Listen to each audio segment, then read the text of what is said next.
You're with Julian on the Brown Note, a review of Fresh, one of the year's It horror films, getting very good reviews. Debut by director Mimi Cave, and starring Daisy Edgar-Jones, who's a British actress more known for TV so far, and Sebastian Stan, who's Bucky from the Marvel Universe. How I will not look at you the same again. So this starts off as it's a comedy horror, and it starts off as an examination of modern online dating, and the Daisy Edgar-Jones character goes through various horror dates. I kind of wish that they'd made that bit of the film longer, because they're pretty good. Especially the one guy that she goes with, it's horrendous and it's cringe-inducing, and it's obvious stuff, but it's pretty well done. If they'd have introduced a few more characters like that. And I kind of felt like I was in the promising young woman world there, where these nice guys are actually borderline sociopaths. And she eventually meets Sebastian Stan, who's the archetypal romantic comedy lead. He's a little bit awkward and goofy, but at the same time confident and handsome and genuine, and all the things that's missing from these other awful men. And she starts a relationship with him, and there are no warning signs. You know, he's a surgeon. Of course, he's a surgeon.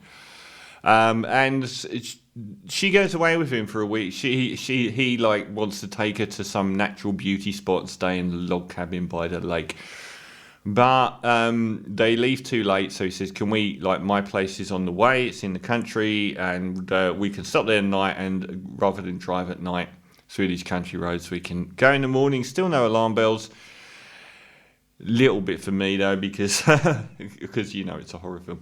And she eventually she gets drugged by him. So he makes an old fashioned. I have to say, I liked his choices in life. Old fashioned is the king of cocktails, and the first one, I believe.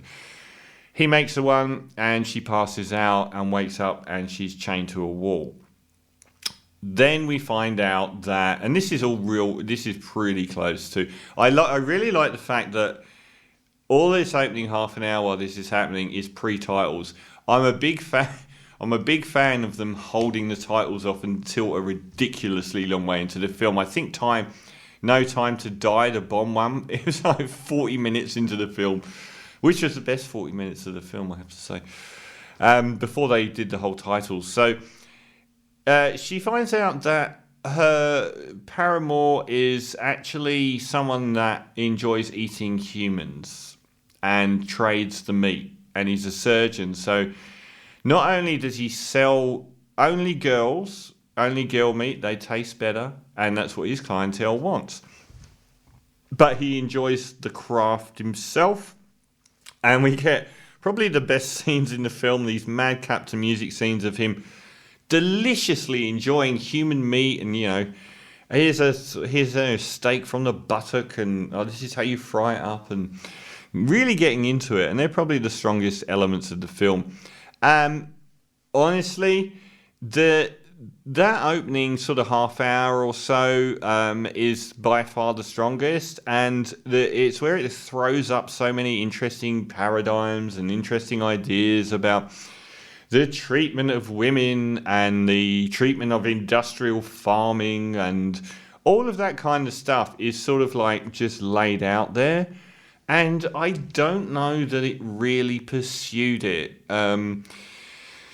Had a few flaws for me in this film. It's very padded through very padded and repetitive through the midsection, and the reactions of everyone. I think the comedic tone of this film is they throw up some really upsetting ideas, but they never actually.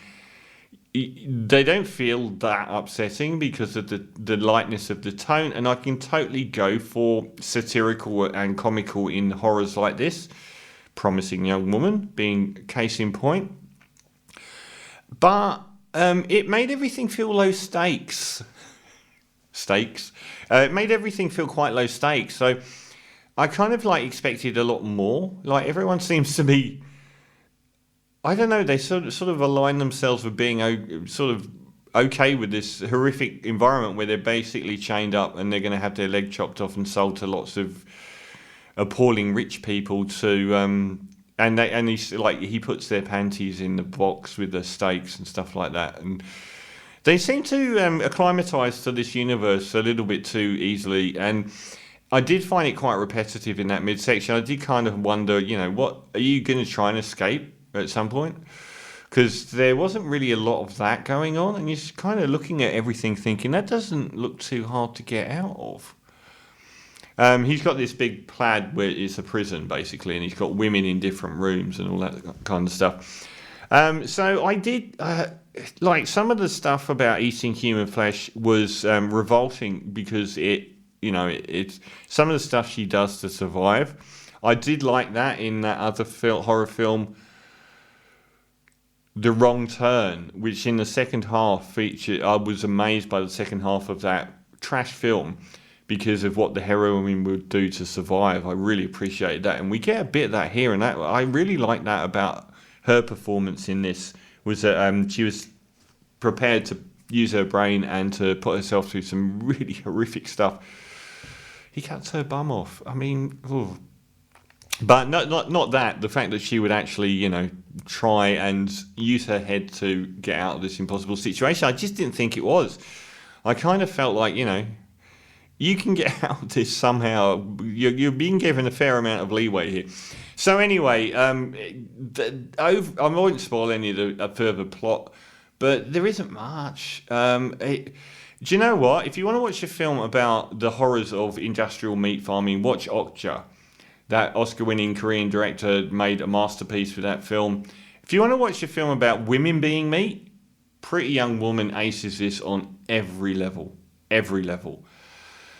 And if you want to watch a film about female revenge, this isn't, I've heard Spit on Your Grave, a really underrated and deeply upsetting film about how a woman comes back at her captor. I think that's a great film, but it's very, very difficult. It's one of the most famed banned films.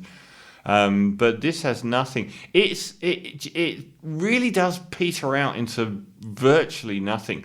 Considering how offensive and maybe even how relevant a lot of the themes are here, it's a film that you're forgetting as soon as the titles roll, and it should be sticking with you.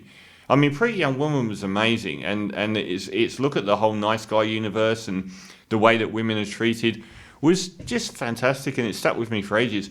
The performances are fine from the lead too. I thought Sebastian Stan was a particularly good sociopath. His gleeful happiness about everything that he's doing, I thought was quite good.